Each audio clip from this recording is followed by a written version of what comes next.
നമസ്കാരം. സന്ധ്യാദീപത്തിലേക്ക് എല്ലാ സജ്ജനങ്ങൾക്കും സ്വാഗതം.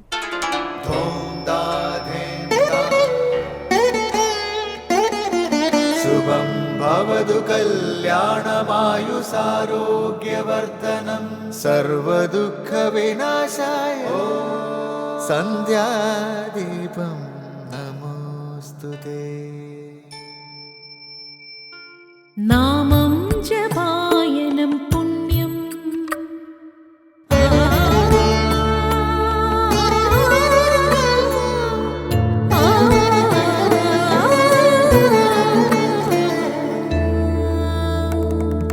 നാമം ജപായനം പുണ്യം നിരുപമദീപാങ്കുരം പോലെ സ്വരശ്രുതിലയവരമതുലം ദീവാങ്കണം മോക്ഷസംഗീതസാരം നീളും വഴിത്താരയിൽ ജീവതാരം മന്ത്രാലാപം മായാവിൻ നിൻ പ്രസാദം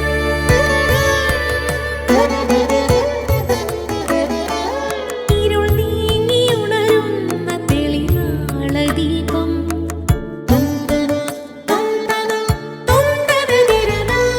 ഇരുൾ നീങ്ങിയുണരുന്ന തെളിനാളദീപം പ്രണവാമൃതം ചൊരിയുന്ന ദീപം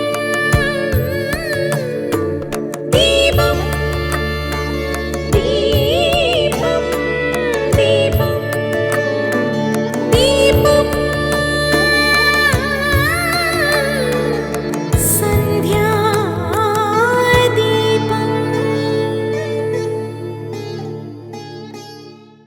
ആധ്യാത്മിക ഗ്രന്ഥപാരായണം നമ്മുടെ ഉള്ളിൽ ഗുണകരമായ മാറ്റങ്ങളാണ് ഉണ്ടാക്കുന്നത്.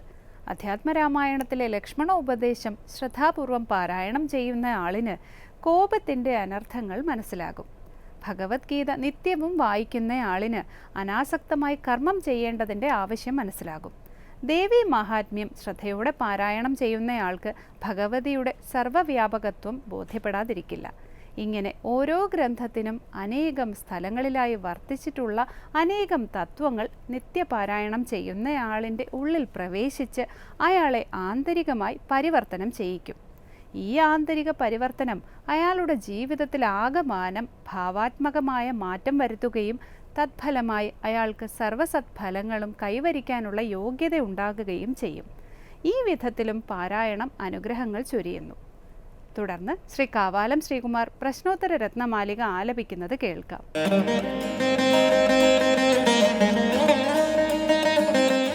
കാ ദുർലഭ നരാണാം ഹരിഭക്തി പാതകം ച കിം ഹിംസാ.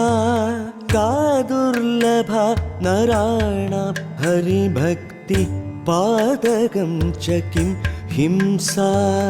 को हि भगवत् प्रिय स्यात् योन्यं नोद्वेजयेदनुद्विग्नः.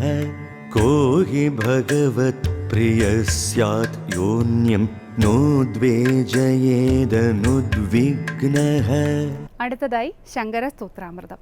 ശ്രീ ശങ്കരാചാര്യരുടെ പ്രശ്നോത്തര രത്നമാലികയിൽ അഭയം എവിടെ എന്ന ചോദ്യത്തിന് ആചാര്യൻ നൽകുന്ന മറുപടി വൈരാഗ്യം എന്നാണ്. എന്താണ് ഭയമെന്ന ചോദ്യത്തിന് ധനമാണെന്ന് ആചാര്യൻ്റെ മറുപടി. മനുഷ്യർക്ക് ദുർലഭമായിട്ടുള്ളത് എന്താണെന്ന ചോദ്യത്തിനുള്ള ഉത്തരം ഈശ്വരഭക്തി എന്നാണ്. ഈ 3 ഉത്തരങ്ങളെയും വിസ്തരിച്ച് വിവരിക്കുകയാണ് ഇന്ന് ശങ്കര സ്തോത്രാമൃതത്തിൽ സ്വാമി ചിദാനന്ദപുരി.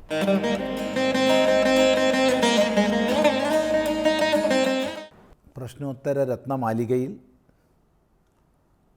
41-ാമത്തെ ശ്ലോകമാണ് നമ്മൾ ശ്രദ്ധിക്കുന്നത്. അവിടെ ചോദിച്ചു, എവിടെയാണ് വിഷമുള്ളത്? ദുഷ്ടജനത്തിലാണ് വിഷമുള്ളത്. എന്താണ് അശൗചം? മനുഷ്യന്മാരെ സംബന്ധിച്ച് കടമാണ് അശൗചം. കടബാധ്യത വന്നു കഴിഞ്ഞാൽ ശുദ്ധമായി ജീവിക്കാൻ കഴിയുന്നില്ല. കടബാധ്യത വന്നാൽ നമുക്ക് അശൗചമുള്ളവർ എല്ലാ സ്ഥലത്തും പ്രവേശിക്കാൻ അനുവാദം ഇല്ലാത്തവരായിരിക്കുന്നത് പോലെ നമുക്കും എല്ലായിടത്തും കയറി ചെല്ലാൻ പറ്റില്ല, ഉയരാൻ കഴിയില്ല. കടമാണ് ഏറ്റവും വലിയ ശൗചം. തുടർന്ന് ചോദിക്കുകയാണ്, കിം അഭയം? എന്താണ് അഭയം? വേണമെങ്കിൽ ചോദ്യത്തിൻ്റെ ഭാഗമായിട്ട് ഇഹ എന്നുള്ളത് ചേർക്കാം. ഇവിടെ അഭയം എന്താണ്? അല്ലെങ്കിൽ ഉത്തരത്തിൻ്റെ ഭാഗമാകാം ഇഹ. ഇവിടെ ഇഹ വൈരാഗ്യം. വൈരാഗ്യമാണ് അഭയം. വൈരാഗ്യം എന്ന് പറഞ്ഞാൽ രാഗം ഒഴിഞ്ഞ അവസ്ഥയാണ്. ഈ ലോകത്തിലും പരലോകത്തിലുമുള്ള വിഷയങ്ങളിൽ, ഒന്നുകൂടി വ്യക്തമായി പറഞ്ഞാൽ, താൻ അനുഭവിച്ചതും അനുഭവിച്ചിട്ടില്ലാത്തതുമായ വിഷയങ്ങളിൽ രാഗം ഒഴിഞ്ഞ അവസ്ഥ. രാഗം എന്ന് പറഞ്ഞാൽ സുഖത്തിനായിട്ട് പദാർത്ഥങ്ങളോട് ഒട്ടിച്ചേർന്നിരിക്കുന്ന അവസ്ഥയ്ക്കാണ് രാഗം എന്ന് പറയുക. ഇതിൻ്റെ നേരെ വിപരീതമാണ് ദ്വേഷം. അത് ദുഃഖഹേതുവാകുമല്ലോ എന്നുള്ളത് കൊണ്ട് വ്യക്തിയെ, വിഷയത്തെ, പദാർത്ഥത്തെ അകറ്റാനുള്ള ഭാവമാണ് ദ്വേഷം. രാഗദ്വേഷങ്ങൾ വിരുദ്ധങ്ങളാണ്. ഇപ്പം രാഗം എപ്പോഴും സുഖത്തിനായിക്കൊണ്ട് പദാർത്ഥങ്ങളോട്, വിഷയങ്ങളോട് അനുശയനം ചെയ്യുന്നത്, ഒട്ടിച്ചേർന്ന് കിടക്കുന്നതാണ് രാഗം. ഈ രാഗം ഒഴിഞ്ഞ അവസ്ഥ എന്ന് വെച്ചാൽ ബാഹ്യവിഷയങ്ങളുടെ നിസ്സാരത മനസ്സിലാക്കി, അഥവാ ബാഹ്യവിഷയങ്ങളിൽ നിന്നല്ല തൻ്റെ സുഖമെന്നും താൻ സുഖസ്വരൂപനാണെന്നുമുള്ള അറിവോടുകൂടി നിത്യാനിത്യ വിവേകത്തിൻ്റെ ഫലമായി ഒരാളിൽ അങ്കുരിക്കുന്ന ഭാവമാണ് വിരക്തി അഥവാ വൈരാഗ്യം. വൈരാഗ്യം ജനിക്കുന്നത് വിവേകത്തിൽ നിന്നാണ്. നിത്യമെന്ത്, അനിത്യമെന്ത് എന്നുള്ള വിവേകം. അപ്പോൾ ഈ വൈരാഗ്യമാണ് അഭയം. വിരക്തന് ഒന്നിൽ നിന്നും ഭയമില്ല. കാരണം വിരക്തൻ തൻ്റെ സുഖത്തിന് ബാഹ്യവസ്തുക്കളെ അല്ല ആശ്രയിക്കുന്നത്. ബാഹ്യവസ്തുക്കളെ ആശ്രയിച്ച് കഴിയുമ്പോഴാണ് നമുക്ക് ഭയവും ദുഃഖവും ശോകവും എല്ലാം ഉണ്ടാവുന്നത്. ഇതര വസ്തുക്കളെ അപേക്ഷിക്കാതെ നിരപേക്ഷനായി കഴിയുന്നവൻ എപ്പോഴും തന്നിൽ നിറഞ്ഞിരിക്കുന്നവനാണ്. അവനൊരിക്കലും ഭയമില്ല. അതുകൊണ്ട് കിം അഭയമിഹ, മറുപടി വൈരാഗ്യം. ഭയമപിക്കും. അടുത്ത ചോദ്യം ഭയമപിക്കും. ഭയം എന്താണ്? അപ്പോൾ അഭയം വൈരാഗ്യമാണെന്ന് പറഞ്ഞു, എങ്കിൽ ഭയം എന്താണ്? മറുപടി വിത്തമേവ സർവേഷാം. ധനമാണ് ഭയം. സർവേഷാം, എല്ലാവർക്കും. അപ്പോൾ ബാഹ്യമായിരിക്കുന്ന സമ്പത്തുക്കൾ നമുക്ക് വ്യവഹാരസിദ്ധിക്ക് ആവശ്യമാണ്. പണം അനിവാര്യമാണ് വ്യവഹാരസിദ്ധിക്ക്. പണമില്ലെങ്കിൽ വ്യവഹാരസിദ്ധി നടക്കില്ല.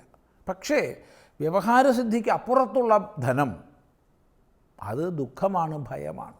പുത്രാദപി ധനഭാജാം ഭീതി എന്ന് ശങ്കരാചാര്യസ്വാമികൾ തന്നെ ഭജഗോവിന്ദത്തിൽ നമ്മളോട് പറഞ്ഞു തരും. ധനത്തെ മാത്രം ഭജിക്കുന്നവർക്ക്, ധനഭാക്കുകൾക്ക് മക്കളിൽ നിന്ന് പോലും പേടിയാണ്.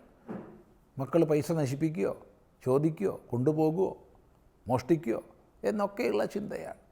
അപ്പോൾ ഇവിടെ ധനം വേണ്ട എന്നല്ല സന്ദേശം. വ്യവഹാരസിദ്ധിക്ക് ധനം അനിവാര്യമാണ്. എന്നാൽ വ്യവഹാരത്തിനപ്പുറത്തുള്ള ധനം, വ്യവഹാരസിദ്ധിക്ക് ആവശ്യമുള്ളതിൽ കവിഞ്ഞുള്ള ധനം എപ്പോഴും ഭയകാരണമാണ്. കള്ളം കൊണ്ടുപോകുമോ? ഭയം. രാജാവ് പിടിച്ചെടുക്കുമോ? ഭയം. രാജാവ് എന്ന് വെച്ചാൽ ഭരണാധികാരികൾ. അല്ലെങ്കിൽ ആരെങ്കിലും സംഭാവനയ്ക്ക് വന്ന് ചോദിക്കുമോ? ഇങ്ങനെ പല തരത്തിൽ ഭയത്തിന് കാരണമായിട്ടാണ് ധനം ഇരിക്കുന്നത്. അപ്പോൾ എന്താണ് ഭയം എന്നുള്ളതിന് ചോദ്യത്തിന് മറുപടി വിത്തമേവ സർവേഷാം എന്നാണ്. തുടർന്ന് കാ ദുർലഭാ നരാണാം ഹരിഭക്തി പാതകം ച കിം ഹിംസ കോ ഹി ഭഗവത് പ്രിയ സ്യാദ് യോന്യം നോദ്വേജയേദനുദ്വിഗ്നഃ. കാ ദുർലഭാ നരാണാം ഹരിഭക്തി പാതകം ച കിം ഹിംസ കോ ഹി ഭഗവത് പ്രിയ സ്യാദ് യോന്യം നോദ്വേജയേദനുദ്വിഗ്നഃ. കാ ദുർലഭാ നരാണാം. നരാണാം, മനുഷ്യന്മാർക്ക്. കാ ദുർലഭ, എന്താണ് ദുർലഭമായിട്ടുള്ളത്? ലഭിക്കാൻ വളരെ പ്രയാസകരമായിട്ടുള്ളത് എന്താണ്? ഒട്ടും എളുപ്പമല്ലാത്തത് എന്താണത്? മറുപടി ഹരിഭക്തി. ഹരിഭക്തി ഉണ്ടാവുക എന്നുള്ളത്. അവിടെ ഹരിഭക്തി ഹരഭക്തി എന്നൊന്നും വേർതിരിക്കേണ്ട ആവശ്യമില്ല. ഹരിയും ഹരനും ഒന്ന് തന്നെ, ഹരനും ദേവിയും ഒന്ന് തന്നെ. ഏത് ദേവതാഭേദത്തിൽ പറഞ്ഞാലും ഈശ്വരൻ ഏകനാണ്, അദ്വിതീയനാണ്. ആ ഒരു ധാരണ നമുക്ക് വേണം. അതുകൊണ്ട് ഹരി, മഹാവിഷ്ണു, നാരായണൻ എന്നുള്ള അർത്ഥത്തിൽ കേവലം വൈഷ്ണവ ഭാവമോ അല്ലെങ്കിൽ ശിവൻ കേവലം ശൈവഭാവമോ അങ്ങനെയൊന്നും നമുക്ക് എടുക്കേണ്ടതില്ല. ഈശ്വരഭക്തി, ആ ഈശ്വരനെ ഏത് ഭാവത്തിലും ആരാധിക്കാം, ഏത് നാമത്തിലും രൂപത്തിലും ആരാധിക്കാം. അപ്പോൾ ഈശ്വരനിൽ ഉറച്ച ഭക്തി ഉണ്ടാവുക എന്നുള്ളത് അത് വളരെ ദുർലഭമാണ്. പുണ്യത്തിൻ്റെ ഫലമാണ്, ജന്മാന്തര സുഹൃതത്തിൻ്റെ ഫലമാണ്. അതുപോലെ ഈ പ്രപഞ്ച വ്യവസ്ഥയെ ശരിക്ക് നിരൂപണം ചെയ്യുന്നതിലൂടെ അണുകണം മുതൽ അനന്തകോടി ബ്രഹ്മാണ്ടം വരെയുള്ള സകലത്തെയും ചേർത്ത് കോർത്ത് നിർത്തുന്ന വ്യവസ്ഥയെ തിരിച്ചറിയുന്നതിലൂടെ അത്ഭുതകരമായ ഈശ്വര മഹിമയെക്കുറിച്ചുള്ള അവബോധമുണ്ടാവുകയും അത് പരിശുദ്ധമായ ഭക്തിയെ നമുക്ക് പ്രദാനം ചെയ്യുകയും ചെയ്യും. പക്ഷേ ഇതൊക്കെ ദുർലഭമാണ്. കാരണം പൊതുവേ ജനങ്ങൾ ബാഹ്യവിഷയാസക്തരായി ഇന്ദ്രിയങ്ങൾ പ്രേരിപ്പിക്കുന്ന വഴിയിലൂടെ ഓടി താത്കാലിക വിഷയങ്ങളിൽ മാത്രം രതി ചെയ്ത് കഴിയുന്നവരാണ്. ഈ പ്രപഞ്ചത്തെ കണ്ടാലും അതിന് പിന്നിലുള്ള വ്യവസ്ഥയെക്കുറിച്ച് ഓർക്കാറില്ല. അത്ഭുതകരമായ നിയമവ്യവസ്ഥയുടെ സാന്നിധ്യം അറിഞ്ഞാലും ആ നിയമത്തിൻ്റെ പിന്നിലുള്ള ശക്തിവിശേഷത്തെക്കുറിച്ച് ചിന്തിക്കാറില്ല. പിന്നെ ലോകജീവിതത്തിൽ പുണ്യപാപ മിശ്രമായിരിക്കുന്ന കർമ്മങ്ങളെ ചെയ്താണ് കഴിയുന്നത്. അതും താത്കാലിക വിഷയങ്ങളാൽ പ്രേരിതരായി അധർമ്മ പരമ്പരകളെ നമ്മൾ ചെയ്തെന്നും വരും. അപ്പോൾ ഇത്തരം പ്രായോഗികതകളൊക്കെ ചിന്തിക്കുമ്പോൾ ശരിയായ ഈശ്വരഭക്തി ഉണ്ടാവുക എന്നുള്ളത് വളരെ വളരെ ദുർലഭമാണ്. അതുകൊണ്ടാണ് കാ ദുർലഭാ നരാണാം എന്ന ചോദ്യത്തിന് ഹരിഭക്തി എന്ന് പറയുന്നത്. അടുത്ത ചോദ്യം, പാതകം ചക്കിം, എന്താണ് ഏറ്റവും വലിയ പാതകം? പാതകം എന്താണ്? മറുപടി ഹിംസ. ഹിംസയാണ് പാതകം. ഹിംസയാണ്. ഹിംസ എന്ന് പറയുമ്പോൾ അവിടെ ശാരീരികമായി വധിക്കുക എന്ന് മാത്രം എടുക്കരുത്. മറ്റൊരാളെ അപമാനിക്കുന്നത്, മറ്റൊരാളെ കൊല്ലുന്നത് എല്ലാം ഹിംസാദോഷം തന്നെയാണ്. അപ്പം അമ്മയെ അപമാനിച്ചു പറഞ്ഞാൽ അമ്മയെ കൊന്നതിന് തുല്യമായി, അല്ലെങ്കിൽ ഗുരുനാഥനെ അപമാനിച്ചു എന്ന് പറഞ്ഞാൽ ഗുരുനാഥനെ കൊന്നതിന് തുല്യമായി. അത് പ്രത്യേകം ശ്രദ്ധിക്കണം. ഇങ്ങനെയുള്ളതായ ഹിംസയാണ് ഏറ്റവും വലിയ പാതകം. ഇതൊക്കെ മനസ്സിലാക്കി ഈ ലോകത്തിൽ നമ്മൾ ജീവിക്കേണ്ടതാണ് എന്ന് താത്പര്യം. തുടർന്ന് നമുക്ക് അടുത്ത പ്രാവശ്യം ശ്രദ്ധിക്കാം.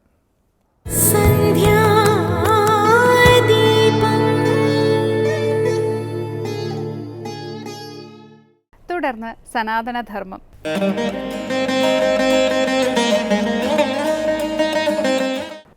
ഓം അമൃതേശ്വരിയേ നമഃ. ഒരിക്കൽ എൻ്റെ സഹോദരൻ എനിക്ക് നല്ലൊരു തമാശ കഥ പറഞ്ഞു തന്നു. കുറച്ച് ദിവസം മുമ്പ് അവൻ്റെ കൂടെ ജോലി എടുക്കുന്ന ഒരാൾ കമ്പ്യൂട്ടറിലെ ഒരു പ്രശ്നത്തിനായിട്ട് സഹായം ചോദിച്ചു. അദ്ദേഹം വളരെ പ്രധാനപ്പെട്ട ഒരു സൂം മീറ്റിങ്ങിൽ കയറാൻ ശ്രമിക്കുകയായിരുന്നു. പക്ഷേ ലാപ്ടോപ്പ് എന്ത് ചെയ്തിട്ടും ഫ്രീസായി പോകുന്നു. എൻ്റെ സഹോദരൻ ആ സൂം വർക്ക് ചെയ്യാനായിട്ട് സഹായിച്ചു. ഉടനെ സ്ക്രീനിൽ ഒരു മെസ്സേജ് വന്നു, മൈക്രോഫോണായിട്ട് കണക്ട് ചെയ്യുക എന്ന്. മേശയിലുണ്ടായിരുന്ന ഒരു കറുത്ത സാധനം എടുത്തിട്ട് എൻ്റെ സഹോദരൻ ചോദിച്ചു, ഇതല്ലേ നിങ്ങളുടെ മൈക്ക്? അപ്പോൾ അവൻ്റെ സുഹൃത്ത് പറഞ്ഞു, അല്ലല്ല, അത് ക്യാമറയാണ്. എന്നിട്ട് മൈക്ക് എവിടെയാണെന്ന് കാട്ടിക്കൊടുത്തു. എൻ്റെ സഹോദരൻ ക്യാമറ താഴെ വെച്ചു, മൈക്രോഫോൺ കമ്പ്യൂട്ടറുമായിട്ട് കണക്ട് ചെയ്തു. എല്ലാം ശരിക്ക് സെറ്റപ്പായി. സുഹൃത്ത് മീറ്റിംഗ് ജോയിൻ ചെയ്യാൻ വേണ്ടിയിട്ട് ക്യാമറ ഓൺ ആക്കാനുള്ള ഐക്കോൺസ് എല്ലാം ക്ലിക്ക് ചെയ്യാൻ തുടങ്ങി.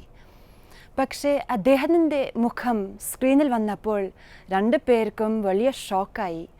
കാരണം എന്താണെന്ന് വെച്ചാൽ അദ്ദേഹത്തിൻ്റെ മുഖം തല കീഴായി ഇരിക്കുന്നു. എൻ്റെ സഹോദരൻ ഉടനെ തന്നെ ക്യാമറയുടെ പൊസിഷൻ അഡ്ജസ്റ്റ് ചെയ്യാൻ നോക്കി. പക്ഷേ സ്ക്രീനിലുള്ള ഇമേജ് തല കീഴായി തന്നെയാണ് കടന്നിരുന്നത്. മീറ്റിംഗ് നടന്നുകൊണ്ടിരിക്കുന്ന കാരണം പല രീതിയിൽ തല നേരെയാക്കുവാൻ ശ്രമിച്ചു. വീഡിയോ സെറ്റിങ്സിൽ പോയി ക്യാമറ അൺപ്ലഗ് ചെയ്തു, പിന്നെ വീണ്ടും പ്ലഗ് ചെയ്തു, തിരിച്ചു കുത്തി നോക്കി. പക്ഷെ ഒരു രക്ഷയില്ല. പിന്നെ ഇനി ആകെപ്പാട് ഒരു പോം വഴി എന്താണെന്ന് വെച്ചാൽ കമ്പ്യൂട്ടർ റീസ്റ്റാർട്ട് ചെയ്യുക, സിസ്റ്റം റീബൂട്ട് ചെയ്യുക. പക്ഷേ അപ്പോഴത്തേക്കും മീറ്റിംഗ് തുടങ്ങി നല്ലവണ്ണം പുരോഗമിച്ചിരിക്കുന്ന കാരണം എക്സിറ്റ് ചെയ്ത് റീസ്റ്റാർട്ട് ചെയ്യാൻ പറ്റില്ലായിരുന്നു. അതുകൊണ്ട് എൻ്റെ ബ്രദറിൻ്റെ സുഹൃത്തിൻ്റെ മുഖം മീറ്റിങ്ങിൽ പങ്കെടുത്തവർ എല്ലാവരും തന്നെ തല കീഴായി കണ്ടുകൊണ്ടിരുന്നു. ഇതാലോചിച്ച് നമ്മൾ 2 പേരും കുറേ ചിരിച്ചു. എന്നാൽ ആ കഥ എന്നെ ചിന്തിപ്പിച്ചു. കാരണം നമ്മുടെ കയ്യിലും നമ്മുടെ ജീവിതം നേരാം വണ്ണം കാട്ടിത്തരുവാനുള്ള ഒരു ഉപകരണമുണ്ട്. നമുക്ക് പലപ്പോഴും അത് വേണ്ടവണ്ണം പ്രവർത്തിപ്പിക്കാൻ അറിയില്ല എന്ന് മാത്രം. അത് ക്യാമറയോ മൈക്കോ ഒന്നുമല്ല, ജീവിതം മുഴുവനും നമ്മുടെ കൂടെ കൊണ്ടു നടക്കുന്ന ഒരു ഉപകരണമാണ്, കാലത്തും രാത്രിയും മുഴുവനും. ആ ഉപകരണം എന്താണെന്ന് അറിയണ്ടേ? അത് നമ്മുടെ മനസ്സാണ്. പലപ്പോഴും ഇത് നമുക്ക് നേരാം വഴി ഉപയോഗിക്കാൻ കഴിയാത്ത കാരണം നമ്മൾ ലോകത്തിനെ കാണുന്നത്, അല്ലെങ്കിൽ ലോകത്തിലെ ഓരോ സാഹചര്യങ്ങളെയും കാണുന്നത് തലക്കീഴായിട്ടാണ്. നമ്മുടെ മനസ്സാകുന്ന ക്യാമറയിലൂടെയാണ് നമ്മൾ ലോകത്തെ വീക്ഷിക്കുന്നത്.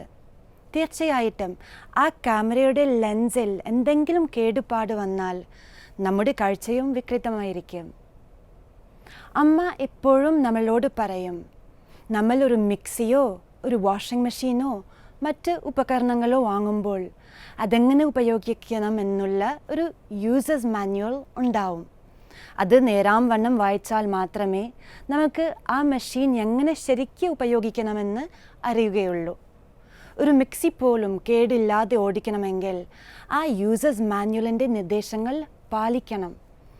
നമ്മുടെ കയ്യിലുള്ള ഉപകരണം, നമ്മുടെ മനസ്സ്, വളരെ സൂക്ഷ്മവും സങ്കീർണവുമാണ്. മനസ്സിലൂടെ കടന്നു പോകുന്ന 1000 ചിന്തകളും വികാരങ്ങളും നേരാം വണ്ണം മനസ്സിലാക്കുവാനും മനസ്സിനെ നമ്മുടെ കൈകളിൽ ഒതുക്കുവാനുമുള്ള യൂസേഴ്സ് മാനുവലാണ് ആധ്യാത്മികത. നമ്മുടെ ജീവിതത്തിലെ ഏതനുഭവവും നമ്മുടെ വളർച്ചയ്ക്കുള്ള ഒരു അവസരമായിട്ട് കാണുവാൻ നമ്മെ ആത്മീയത പരിശീലിപ്പിക്കും. ഈ ലോകത്തിനെ നന്ദിയും സമചിത്തതയുമുള്ള ക്യാമറ കണ്ണുകളോടെ കാണുവാൻ ആധ്യാത്മികത നമ്മെ പഠിപ്പിക്കും. മഹാഭാരതത്തിലെ ദുര്യോധനൻ വികൃതമായ ക്യാമറ കണ്ണുകളിലൂടെ ലോകത്തെ വീക്ഷിക്കുന്നതിൻ്റെ ഒരു വലിയ ഉദാഹരണമാണ്. അദ്ദേഹം തലക്കീഴായി ലോകം കണ്ടു. കള്ളച്ചൂതിലൂടെ, വഞ്ചനയിലൂടെ കൗരവന്മാർ പാണ്ഡവന്മാരെയും ദ്രൗപദിയെയും 12 വർഷം വനവാസത്തിലേക്ക് അയച്ചു. അവസാനത്തെ കുറച്ച് വർഷങ്ങൾ പാണ്ഡവന്മാർ ദ്വൈതവനത്തിലാണ് താമസിച്ചിരുന്നത്. ദുര്യോധനൻ പാണ്ഡവന്മാരെ ഒന്നും കൂടി വിഷമിപ്പിക്കുവാനും അവരുടെ മുറിവിൽ ഉപ്പ് പുരട്ടുവാനുമായി ദ്വൈതവനത്തിലേക്ക് ഒരു വലിയ സംഘത്തിനെ നയിച്ചു. പാണ്ഡവരുടെ മുന്നിൽ അദ്ദേഹത്തിൻ്റെ ധനവും ആഡംബരവും ശക്തിയുമെല്ലാം ഒന്ന് പ്രദർശിപ്പിക്കുവാൻ വേണ്ടിയാണ് അത് ചെയ്തത്. പക്ഷേ വിചാരിച്ച രീതിയിലല്ല കാര്യങ്ങൾ നടന്നത്. ദുര്യോധനനെയും പത്നിമാരെയും ഗന്ധർവന്മാർ പിടിച്ചു കയറ്റി. ഇതറിഞ്ഞ പാണ്ഡവന്മാരാണ് അവരെ കൂടുതൽ ശിക്ഷയിൽ നിന്നും രക്ഷിച്ചത്. മോചിതനായ ദുര്യോധനനോട് യുധിഷ്ഠിരൻ യാത്ര പറയുന്നത് ഇങ്ങനെയാണ്: സമാധാനമായി പോകൂ, ഞാൻ അങ്ങേക്ക് നന്മ നേരുന്നു. ദുര്യോധനന് ഇപ്പോഴെങ്കിലും കണ്ണ് തുറക്കാമായിരുന്നു, നേർവഴി കാണാമായിരുന്നു. യുധിഷ്ഠിരൻ തന്നെ ഒരു സഹോദരനെ പോലെയാണ് ഇപ്പോഴും കാണുന്നതെന്ന് മനസ്സിലാക്കി പാണ്ഡവന്മാരോടുള്ള ശത്രുത തീർക്കാമായിരുന്നു. അപകടത്തിൽ സഹായിച്ച, തന്നെ രക്ഷിച്ച പാണ്ഡവരുടെ യുദ്ധനൈപുണ്യം മനസ്സിലാക്കി അവരുമായി സഖ്യം ചെയ്യാമായിരുന്നു. യഥാർത്ഥത്തിൽ ജീവിതത്തിലെ എല്ലാ സുഖസൗകര്യങ്ങളും ദുര്യോധനൻ അനുഭവിച്ചിരുന്നു.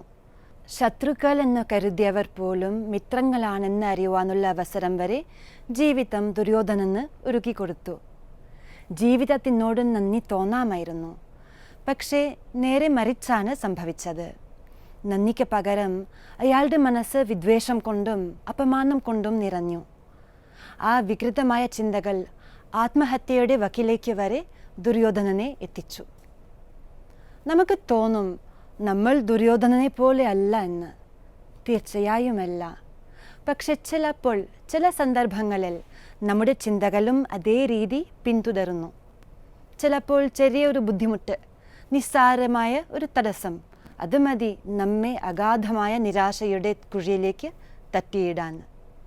അപ്പോൾ ആ സമയത്ത് എല്ലാം നെഗറ്റീവായിട്ട് മാത്രമേ നമ്മൾ കാണുകയുള്ളൂ.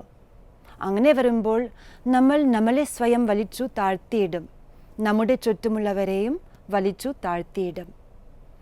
അമ്മ പറയും, നമ്മുടെ മനസ്സ് എപ്പോഴും നമുക്ക് ഇല്ലാത്തതെന്തോ അതിൽ മാത്രം ശ്രദ്ധിക്കും, അല്ലെങ്കിൽ നമ്മളെ അലട്ടുന്ന കാര്യങ്ങളിൽ മാത്രം മുഴുകും. അതേസമയം ആധ്യാത്മികത നമ്മളെ എല്ലാം അതിൻ്റെ സ്ഥാനത്ത് കാണുവാനാണ് പഠിപ്പിക്കുന്നത്.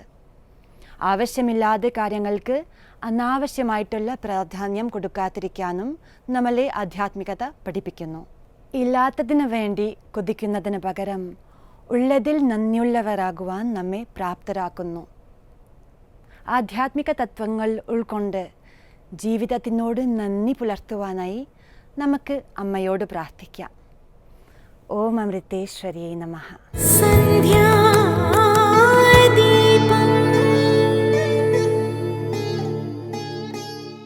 തുടർന്ന് ദീപാരാധനയാണ്. ക്ഷേത്ര സന്നിധിയിലെത്തി മംഗളാരതി തൊഴുത് ഇന്നത്തേക്ക് മടങ്ങാം. എല്ലാവർക്കും നമസ്കാരം.